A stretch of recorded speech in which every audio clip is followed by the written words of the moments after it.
everybody, and welcome back to the Rockin' Beards podcast. It's your boy HSR. What up? This is Syd. And Jay.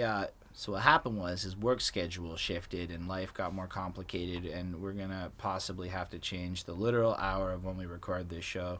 And we just got him back, you know? And so, you know what it is. Plus, he was like, he saw who we were reviewing and was like, fuck that. I don't know if that's true. I thought he was down. I felt like he was down for Manson. I feel like he was down, but, he wasn't down enough. I'm playing. I'm hating. I'm just hoping he watches this. So, Jay, if you're watching this, comment below. Holden thinks you're slacking off. That's it. Fucking guy. No, but Jay's fine. We look forward to having him back. He's joyful. And now that we've talked about him for, the better part of 30 seconds, today we're reviewing... Marilyn Manson. Heavens Upside Down. No, Heaven Upside Down. There's no heavens. Did I say heavens? I feel like I started to and stopped it a little bit. And Great Scots, Upside Down. Nah, it's cool. So when did you get into Manson? I feel like from our pre-conversation, we're at very different places on the Manson fandom. Yeah, I got into Marilyn Manson a long time ago. We're talking the 8th or 9th grade. Everyone hears Sweet Dreams, right? And of course, as a kid, I thought that was his song. So I went and I checked out... Actually, what happened was I heard This Is the New Shit on... remember Zhanga? Or No. LiveJournal? No. Any of those pre-blogs, pre-MySpace? I was all up on Yahoo's launch music video service, checking my stuff there. Okay, So- no, but it was these pages that you made your own I blog. genuinely didn't have access just for fun facts into a computer. I'm explaining to you what they were. Shit. Okay. So it's these pages, right? And you could put little journal posts, all the high school kids were doing it, who likes who, ha ha ha, and those little quizzes and whatever. And you could have music play automatically, and you could choose whatever song, because it was back in the day when there was no policing of music pirating or whatever. So I heard This Is the New Shit started playing on one of these proto blogs, and I heard that and I was like, god damn. So I went and I checked it out, and then I became obsessed. I heard Antichrist Superstar, Hollywood. I love both those albums. They're amazing. And then I've seen him live. I saw him with Slayer. So yeah, my love of Manson goes back a little bit, and my boredom of Manson goes back a little bit too, because after Eat Me, Drink Me, which was the collaboration he did with Tim Skold, I just found it really boring. And then after that, he kind of tried to go back to his classic sound again, and then he tried to do it anyway. His last 4 or 5 albums I've just been meh about. Fair enough. So I came from a place without much internet until I was 17. Then I was able to really get on that world. So at that point, it's 2005, and Manson has already released everything that got you into him. But Manson is kind of notorious, right? So I can remember being 12 years old and walking up the street with the other little kids in grade 6 discussing whether or not Marilyn Manson had his ribs removed so he could in fact perform fellatio on himself. He did not. Right. Not a true story. But, we're 12 and there's no internet to even fact check at this point, in my life at least. And, so that was it. And then there was the fake boobs and prosthetic stuff and his, also not true. I'm just saying, this is the stuff, this is my first impression to Marilyn Manson. And then I hit high school, and I remember when Beautiful People and stuff was over there, but I come from, at the time, a hyper-Christian conservative household in terms of what music I was allowed to listen to. So it's not, let's say cussing was bad. A guy with an album called Antichrist Superstar is just Ozzy Osbourne was considered evil. It was weird, the lectures I got about music at certain points. So, right. So there was just no way I could cleanly get away with much Manson, and so I never went through an album ever. But there's just something to the charm of his music that a younger me heard those hits, and the first one that really captured me was This Is the New Shit, because I guess I was old enough to be able to listen to it without my parents caring. I understood it too, right? Because he's the kind of guy that a 13-year-old kid may not fully appreciate the deeper meanings of social political themes being explored in his music, but as you get older, you kind of get where he's coming from a little bit more. But This Is the New Shit's fantastic. It's at this point in his career, he's saying, I'm never going to write another original thought, and I'm aware of that. Yeah, You know, it's pretty much. fascinating. That song it's one of my favorites, honestly. I love it. Really good song. Definitely my favorite Manson song. I don't care about his older work and how many hardcore fans might tell me how it's a bad song. It's whatever.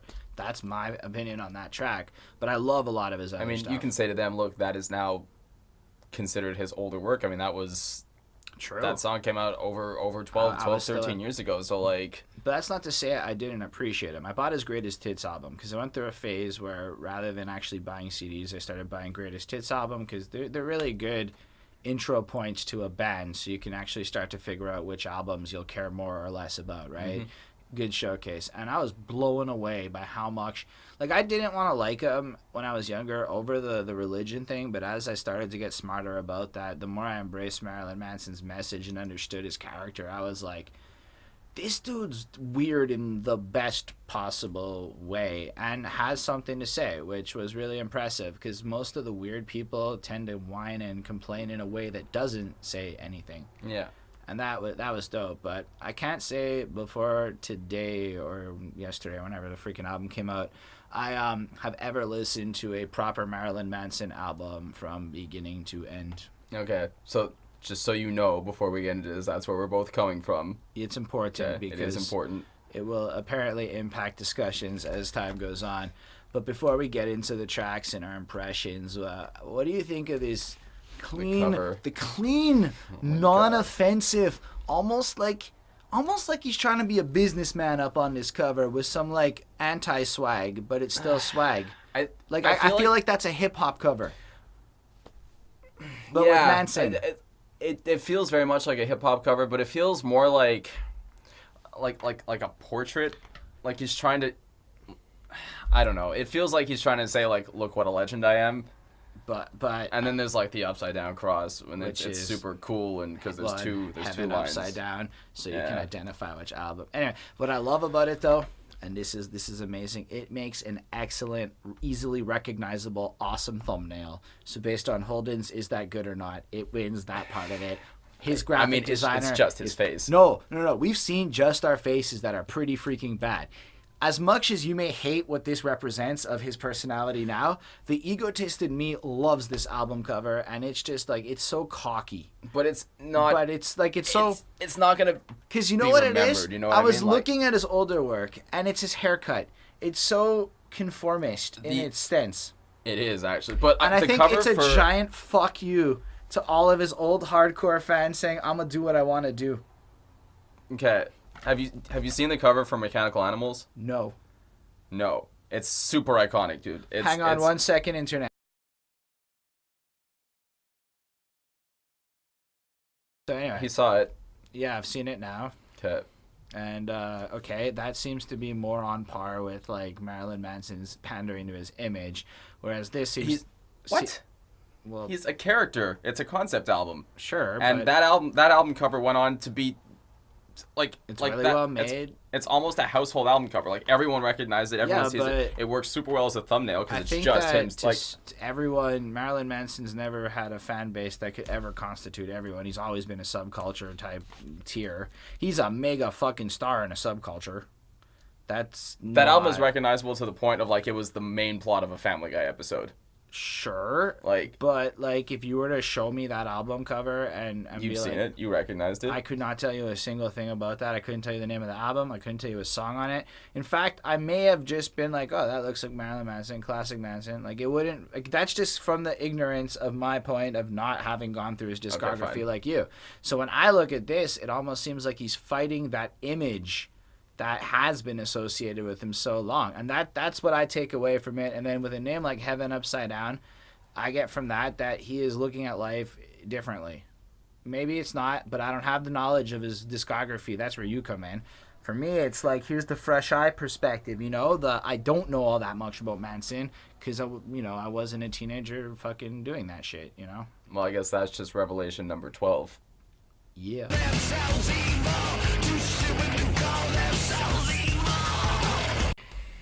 So I read Revelation chapter 12 this morning briefly, and I can't remember much about it, but it's something to do with a beast and a woman giving birth and the armies of man clashing. Evan, that's the bullet points, right? So clearly that's his source material for the song. Is it? Or is it just a cool title?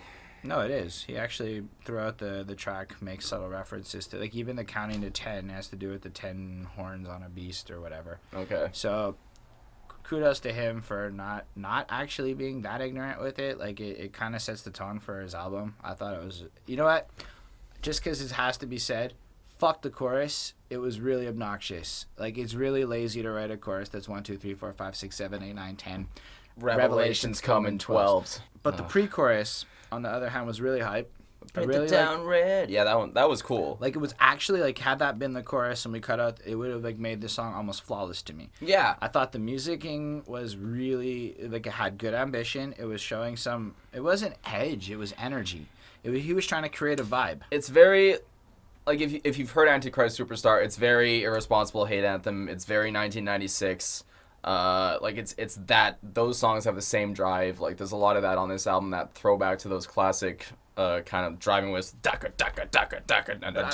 super buzz, and it's cool. Like, the energy is great, the music is great. I feel like it was too long. I feel like most of these songs are too long. You're right. Had they cut out that ridiculous hook, it probably would have clocked in just, like, you know what? enough I'm for me okay to with be the okay length with on it. this album. I gotta say, there wasn't a song that I felt was poorly timed for what he was going for. There were just parts of the songs, occasional songs that I felt were lazy. Yeah. And this chorus is an example of that laziness. I mean, I'll give him credit. The fact that it wasn't like trap music lazy where they literally copy paste their fucking flow on every line when they're being repetitious. Like, he comes in soft and then he comes in more aggressive.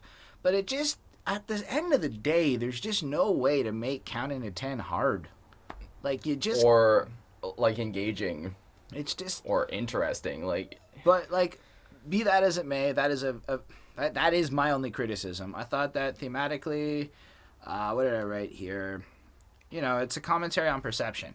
So, I believe he's trying to, like, create this understanding that people perceive things in a particular way that's creating the paradigm of the world as it is. Things are kind of falling apart, and this is just the lens. But I think he's starting to become more aware that a lot of who he is really just a result of his perception, and is using this particular chapter to kind of metaphorically describe the world. I mean, I'm not saying it's like next level depth, but I like that he seems to have a high degree of self-awareness in this writing, and I appreciated this track and give it a 4. Like, for real, if it hadn't been for the counting, I would have really fucking, like, I loved it. I even plussed it. It feels, I guess for me, like, coming from those songs, like, coming from those classic, I hate to say those classic albums, like, because I'll listen to anything new and love it, but, like, coming from songs like Irresponsible Hate Anthem, just this one just feels, like, unfocused. Like, there was a tightness to his songwriting that I feel like he's lost a little bit. Okay. Like a precision almost, everything in its place, and I feel like the song is long, but it's kind of meandering, and I'm giving it a 3.5, I think. I want to, because it's good, but as an opener and as something that's really gonna get me hyped for the album, And I want to just, like, throw in one point that I guess should be said. Like, this is super subjective on my end. I mean, there is objectivity to it, but, like, to me, this album, especially given a lot of what we've covered on the last few weeks, is a serious breath of fresh air. Fair enough. And it really is a lot more in line with the kind of music I'm interested in from the rock spectrum. Like, I'm gonna...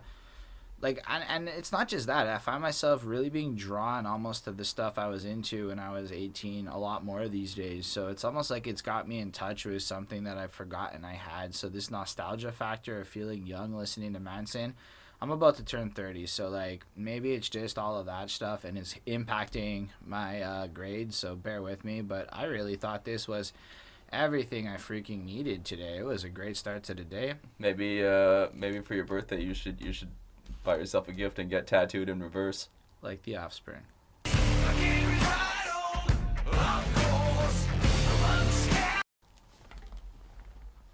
What? This is my friend. You say I getting a tattoo. Yeah, I'm getting ink Done. I asked for a 13, but they drew a 31. See, it was clever. Yeah, okay. I'm hoping people watching this know The Offspring. I like this one. Like, I just feel like the hook, again. Okay, I have a commentary on this one. I'm gonna save for when we're there. Okay, go. Let me move over there.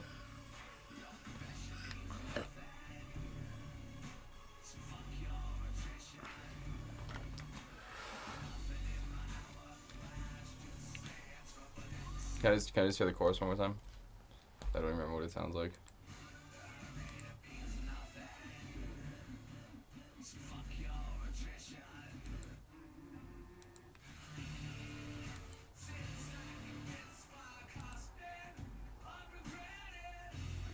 Yeah, okay. That's it. I needed that. Alright, I've noticed something this year with our bands, our mega bands. I'm talking the Nickelbacks, the Queens of the Stone Age, even the Foo Fighters. They all had this fucking song on it in terms of sound. The sound of it, the chorus. That chorus I've heard like 5 or 6 times. And I'm saying all of them did it well, and all of them did it in their own style. And this is just the Manson version of that song. This is the Manson version of that. It's that Imagine Dragons, like, it's that thump. Yeah. That mid 20 teens thump. And honestly, you're right. I didn't even think of Imagine Dragons because I rarely do. But you're right. That's probably the best band that kills it. But it seems like everybody played on that this year. I think a lot of people did. I think it's that sound. And what I like about this is like, there's not a lot of this on that album where he sounds modern. Like, he sounds current, but he still sounds like Marilyn Manson. Like, this still sounds like him, you know what I mean? You could throw this in any collection of his songs and it wouldn't be out of place, but at the same time, this sounds like an evolution, and there's a lot of swagger to it, which is something he's always good at, but to bring that onto this kind of, like, really, like, almost electro, like... Yeah, well, I have to say, I would have given this a pure 5, because I was mad... Sorry. So I would have given this, like, a pure 5, because I was, like, mad impressed with the sound, but I felt like the effects in the middle... That section is one of the only parts on the album where I felt it was a bit too long. I feel because like it was really, really good, and then you wanted Manson to come back in at some point, and then it just kept going. And there's more than a minute of it, I'm certain. Like there's a good chunk of the song, and it sounds cool, and it's not like it's boring. There's also one of the more impressive parts is how alive the music feels. Like it doesn't really keep a static riff; it just kind of keeps the core sound while rotating around it, which is amazing. But I'm here for Manson a little bit, and I was a little bit taken because he has one of the voices I love. Yeah, I'm a huge Manson voice fan. What I was gonna what's really cool about this one is because he has rapped before, right? Like we listen to this is the new shit, right. Babble, bitch, rebel, party. Like, but on this one, he sounds almost like there's almost a southern hip hop vibe to it, but it's still like his disgusting kind of like really. But like what I'm talking about, like when he comes back in the second verse, it's really cool. I really appreciate how the dude is able to honestly keep his voice. Like there's almost not one song on this album where he sings in only one style. Every song he hits up multiple styles along the way. So if the chorus is soft, the verse will be hard. If the verse, and he just makes sure to keep you. That's truly, I didn't even consider that till this very moment. Either way. Yeah, I gave it a 4.5 this one. I give it a 4.5 too, because that electronic part took off a little 0.5 there. Just kind of happens sometimes. But we know where you fucking live. Thanks for the fucking all caps.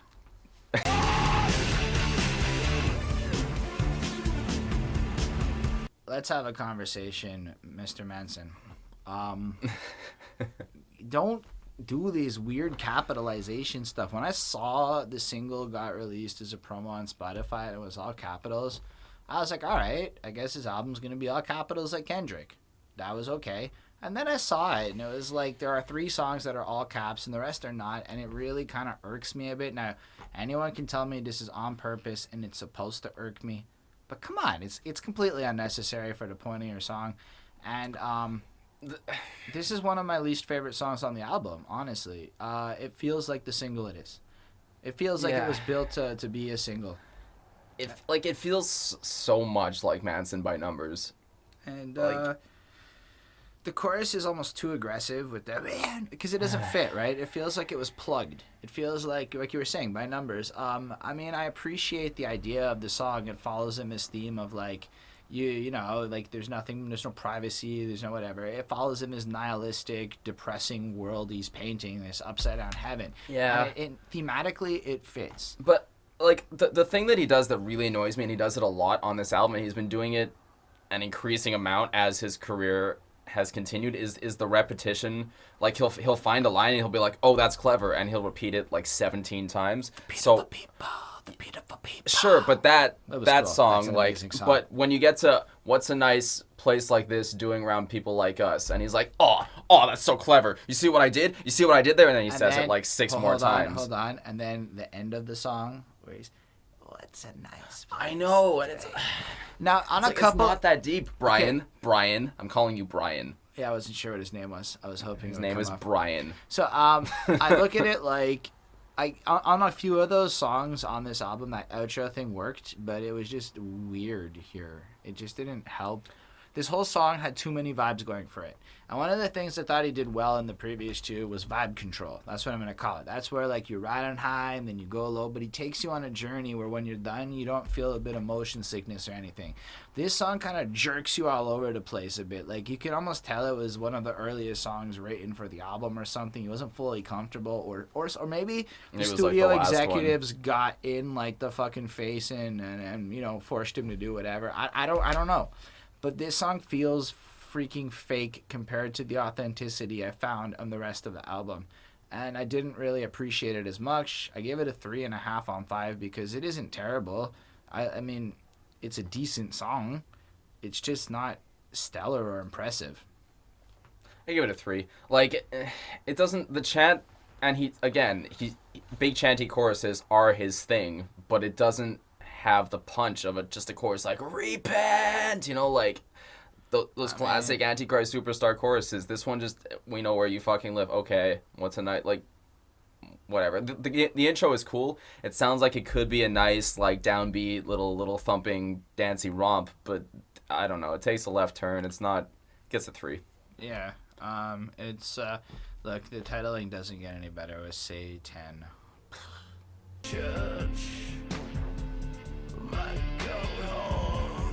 I like this one. I hate the title, honestly. Satan. Do you get it though? Yeah, I didn't until I heard it. I actually didn't even catch it. Oh, you didn't get it? I wasn't paying It's like Satan. I was like Satan. I get it. I get it now. Do you get it? Okay. It's no, but you get it? Whatever. Fine. I can get past that.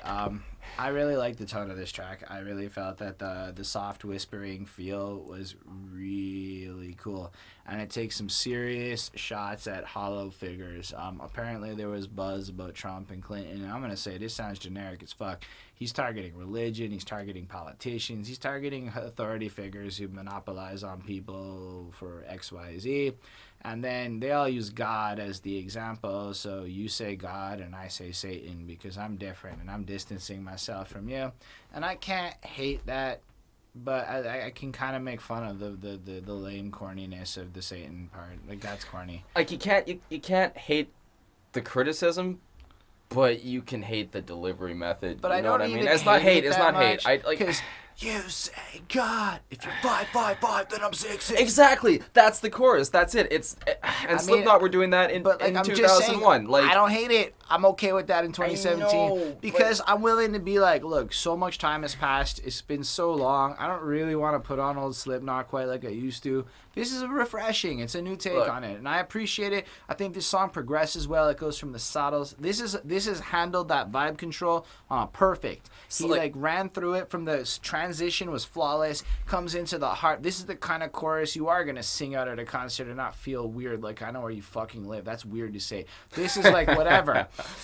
And like, you know, the whole song is pretty good, but it's corny. So 4.5 on 5 to me. Look, Slipknot is my favorite band. Like, I'll rock Heretic Anthem all day, every day. But I don't want them to come out with a Heretic Anthem in 2017. And they didn't. Like, their last album didn't.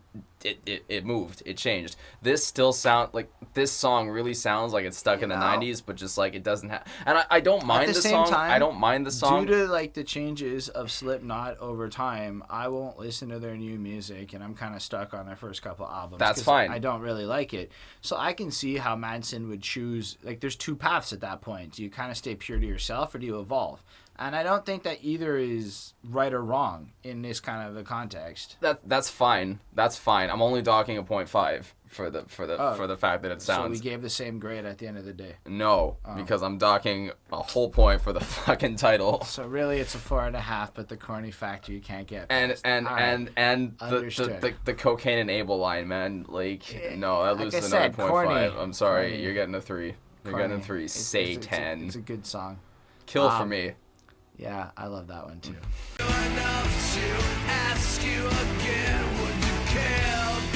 Okay, I want to say I'm twisted enough to really fucking like this. It takes a certain degree of twisted to get where Manson's coming from, and I get where he's coming from. One of my like mantras of determining how deep into like my trust circle you'll go is, are you willing to lie for me? If you're not willing to lie for me, there's always going to be a wall. And it's the same premise. It's, are you willing to do things that are not okay for me? Is your loyalty that deep and that profound? And I'm not saying it's right. It leads to, in when handled incorrectly, some seriously fucked up shit. Don't get me wrong, I've had some bad relationships in my past, and it was really relatable hearing this song. And I think he captures the essence of twisted, dark love so well here, this obsessive dedication. And he just summarized, I hate the title, but I understand the title. I think the title is here, so things like the YouTube ad robot don't censor it. So I'm not hating it fully. Because And yet, we know where you fucking live is capitalized. that's okay. Yeah, this one's capitalized too. I know, but you're saying the 4 is there to like... I'm saying the fact that it's all one word means I don't have to censor it in the description because it's not the word kill. It's kill for me. It's like almost a typo.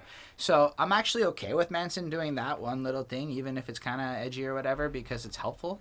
But like as a song, I really liked it. I thought it was a good soft track in the middle of the album. I thought that the subject matter goes into another dimension of his fucking upside down heaven world that he's describing to us. I think it's really a reflection of his relationships. Everything you've ever heard about his relationships is messed up crap. So he really is living that kind of a world. And I think you can almost sense that he's starting to understand that he's the problem, as opposed to in the past where it is all fucked up. It's now he's like, oh shit, I'm actually the fucked up one here. That's the sense I got from this track. And I really dug it. I felt it. I related to it. And maybe that's why I gave it a 4.5 on 5. But I'm really down for this. This is one of my favorite tracks on this album. I'm glad you had a lot to say, because that means that this isn't going to be 2 seconds long, because I'm just going to be like, I don't know.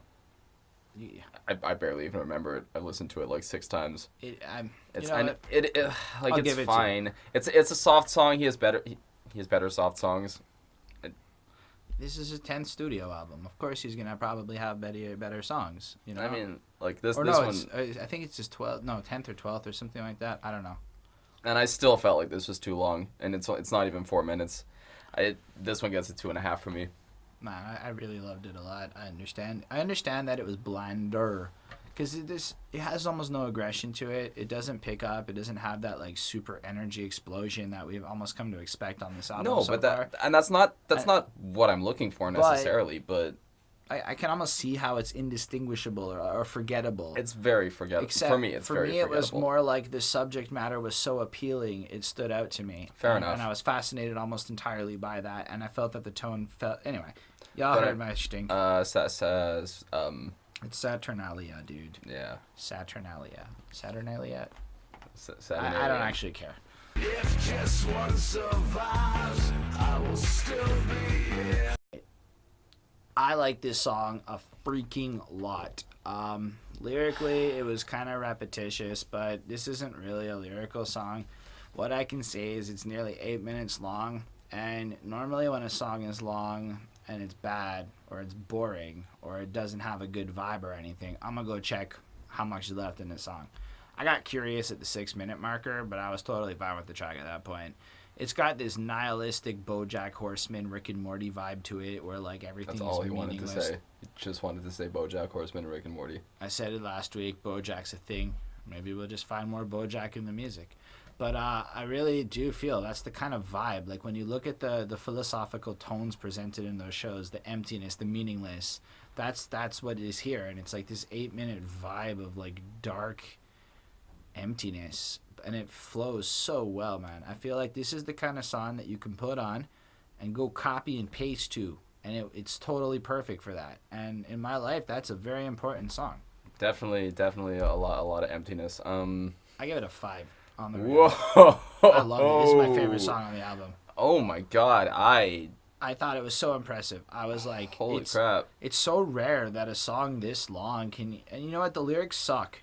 So it's a little bit like it got bonus points because of how impressed I was. Cool. But the lyrics are repetitious, but it fits. It just feels like it all fits on this track in a way that he doesn't do anywhere else on the album with the repetition. Yeah, I found this track super meandering. Okay. I said this, we had a conversation before, and I listened to this track twice, and I could not remember a single thing about it. It was just 8 minutes of Manson being Manson, blah, blah, blah, blah, like. But it was so well done. It was fine. This one smooth. gets a 3 from me. Like, it didn't need to be 8 minutes. I liked it. It was a lot of really downbeat electronic kind of stuff, and it's.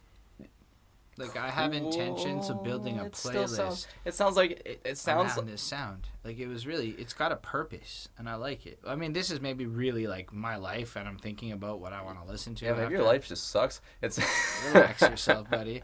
But I really dug this track. I feel like it fits the album really well. Its placement is solid because we're in the calmer part of the album before we explode again and shit, or whatever. I don't remember if we explode. It feels like 8 minutes of 90s electronic gothica.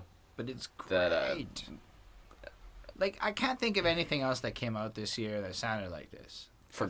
That's not a bad thing. No, to me, it's great. It's like, honestly, I feel like I needed this in my life, and I didn't know until I heard this album. I plussed a lot of this album on Spotify, as you can see. I have every intentions of revisiting this. Honestly, maybe it's just super because I don't have the entire older catalog, but I'm going to go check that out, too. This has inspired me to want to go listen to older Manson. And that is definitely rare that a guy 10 albums in or whatever can pull that kind of a feat off, in my opinion. That is cool. And I mean, what's cool about his earlier albums that they still, culturally, I think they're still relevant, probably more than ever. We've seen a lot of shooting violence recently, very recently. And I mean, that's not necessarily the central theme of his first trinity of albums, or first trilogy of albums, as a lot of people will say, or will try to claim, but it's definitely on there. So specific, I mean, after the whole Columbine thing, he definitely came back to that very harder than he had spoken about it before. But I mean, it was always about kind of just counterculture, and I mean counterculture in the purest sense, because the idea that we'll do this because you won't, I guess. And I guess that, I don't know. There's a lot of bite that's missing from this. And an 8-minute track from Marilyn Manson, I expect. I know, but I expect more. I just expect more. He's an more. older man now. And this is just, it's fluff. It's 8 minutes of fluff. I don't find it that fluffy.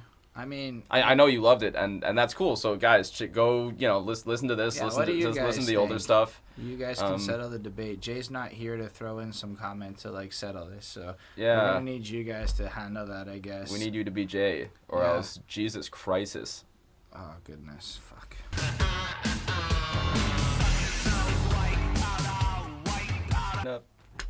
Yeah, this I hate the title of this song because it has dollar signs. Four and of them. Sucks. 4 of them.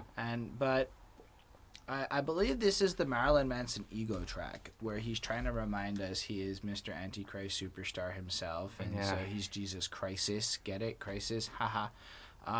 And he's just coming in with a bunch of safe offensive shit. Like, it's really safe and stuff. And I feel like the chorus is just the telling point of the song. If he had delivered this with a certain degree of aggression or energy or some kind of passion, this would have been possibly the hype of shit. But it was like, all right, songs to fuck to. And you're like, man, that's so lackluster. Like, what are you saying? Where's the energy? You are literally trying to create an anthem here about how you're the shit, and instead you sound like you're lazy a little bit on this chorus. So the words are lazy on this chorus. And anyway, I feel like this is a little bit of a shell of an anthem. It has all the right pieces in place, but nothing feels comfortable about it. And it's more like Like, really, the cocaine lines are useless. Oh my god, nothing. Like, and so just everywhere on this album. Just why? We get it. You can make puns about cocaine. They're not even clever. They're not clever. Like, they're just there just to be what scared parents in the 90s. That's literally why those lines are here still. Otherwise, they would not be here, because it worked. It got him headlines then. So he's still riding that, look at me, I'm dangerous, I do cocaine. But no, you're 50, you're not dangerous, you're just stupid. Like, and yeah, this one's a lot harder to justify. Like, I didn't like it quite as much. I was done with this shtick when he did it on Saint, on Golden Age of Grotesque, and I like that song.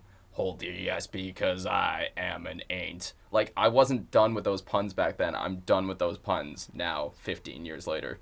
You know what I mean? Like, The Pale Emperor, that whole album title is this. He did it on the entire last album was this song. Like, go... Anyway, the song's fine. It gets a 3.5 from me. It's actually musically more interesting than the last couple to me. I give it a 3.5 too. Yeah. It was kind of boring. I'm sorry, the rant. No, it's fine. But it's Blood Honey time. Yeah. Blood Honey. Blood Honey.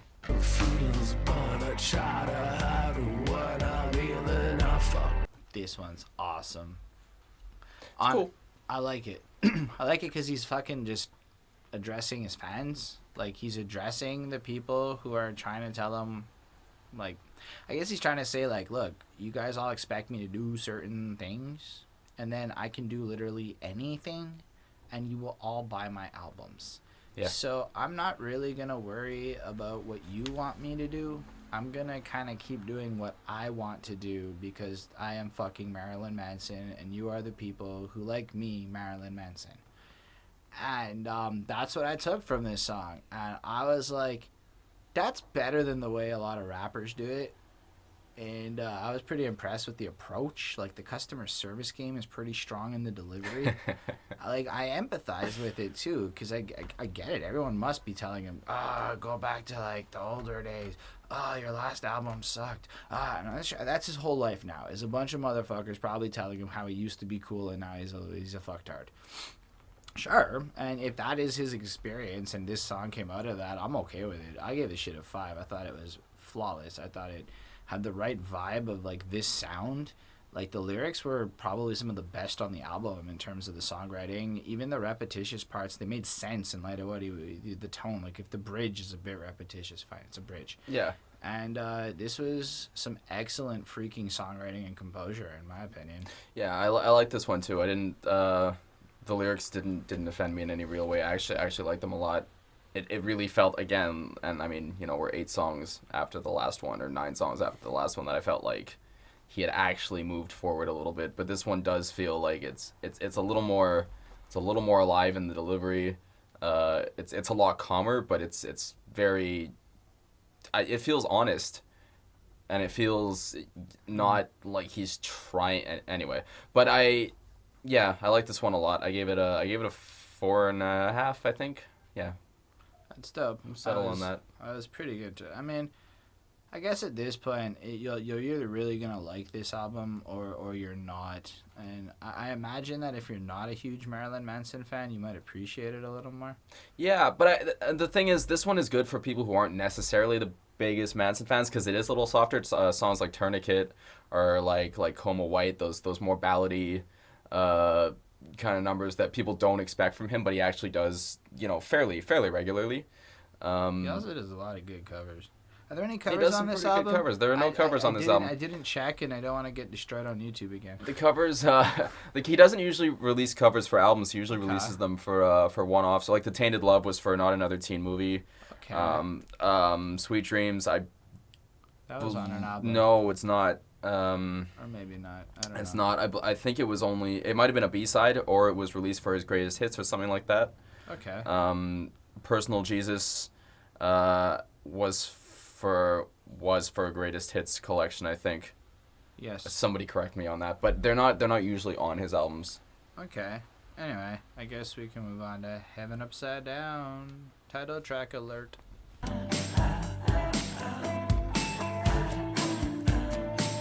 All right.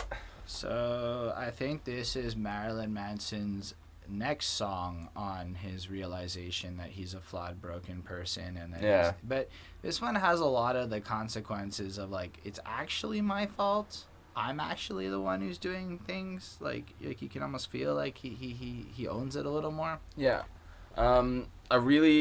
This one like doesn't feel at all like the rest of the record. This one has that kind of timeless rock hit feel to it. There's a lot of emotion in the way he delivers lines like I don't attract what I want, I attract what I am. Very like straightforward music, but very rocky, very I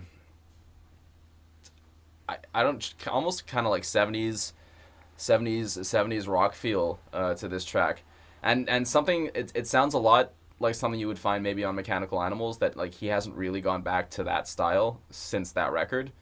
In any real way. So this is very refreshing, because this is something he hasn't really done, in a couple of decades, and it feels fresh here and it feels new. It's a really good song. This one gets a 5 from me. It's actually one of 3 that delayed the album. So apparently when he had was going to release the album in February, but he didn't have Heaven Upside Down, Saturnalia, or the first one, Revelation number 12, written. So all of those came after, and to him this is like the conclusion of the album, and then the next track's like the credits. That's like a direct quote from Manson.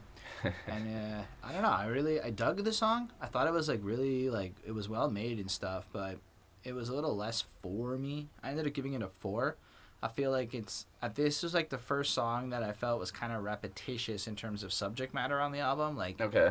Thematically, it didn't add to the story in any way. It was just another song reflecting his perception. Like, he's so far been pretty good about making each song about a slightly different thing along the way. And then he got to this one, and it was kind of like, okay. And I'm like, all right. I mean, it's not bad in any way. It's just that kind of affected it a bit. Plus, it was calmer. It was more whatever. It wasn't like the same energy. And I don't know. It's well made. It felt a little weird for the album. To me. But there was no cocaine. Yeah, well, that's what I mean. It did feel weird on the album, but I think that's what I liked about it. Like, this one felt like it could have been something different. I mean, I give it a 4. It's not like Yeah. I thought it was a bad song in any way. But again, there's no cocaine references, so he got Whatever. bumped so high up. Like, when you gotta congratulations. You didn't talk about cocaine on this song. The whole album didn't talk about cocaine. Anyway. For the most part, there was a couple of tracks. Anyway, the next one is what? Threats of Romance. Oh yeah.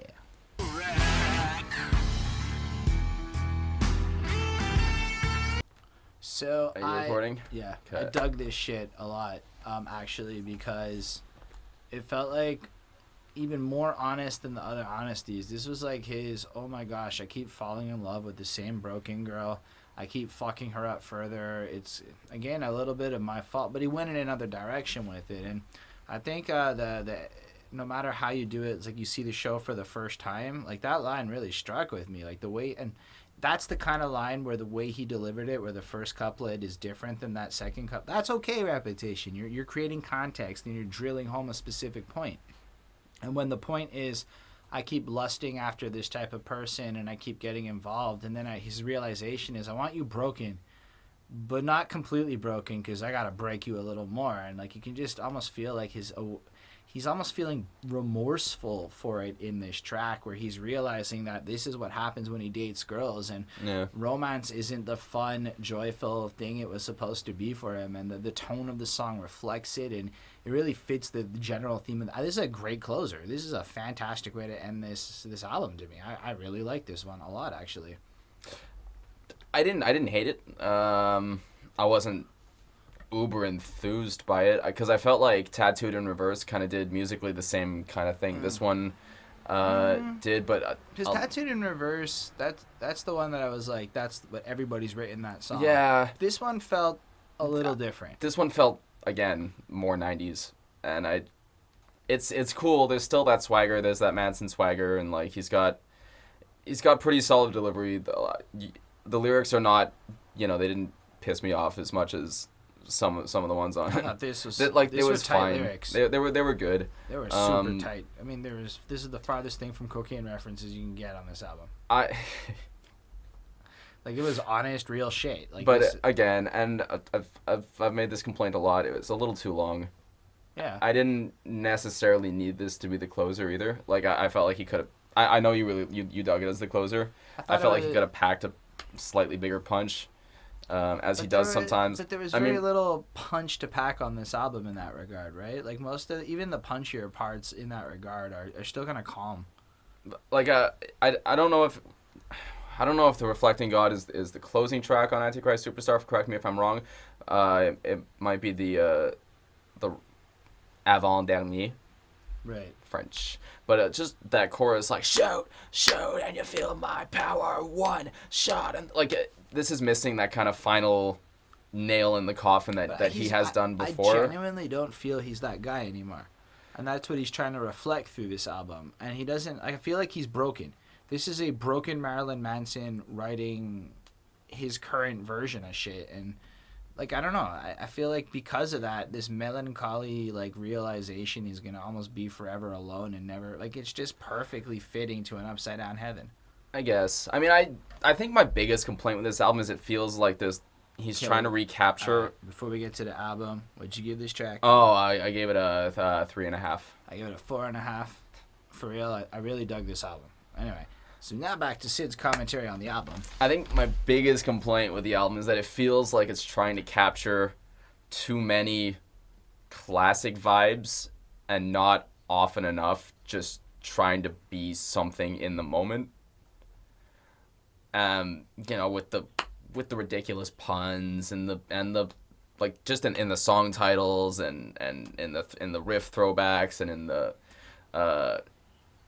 in the anger that just doesn't feel righteous anymore. It feels almost manufactured. Like, again, you're someone who's been a Marilyn Manson fan for years.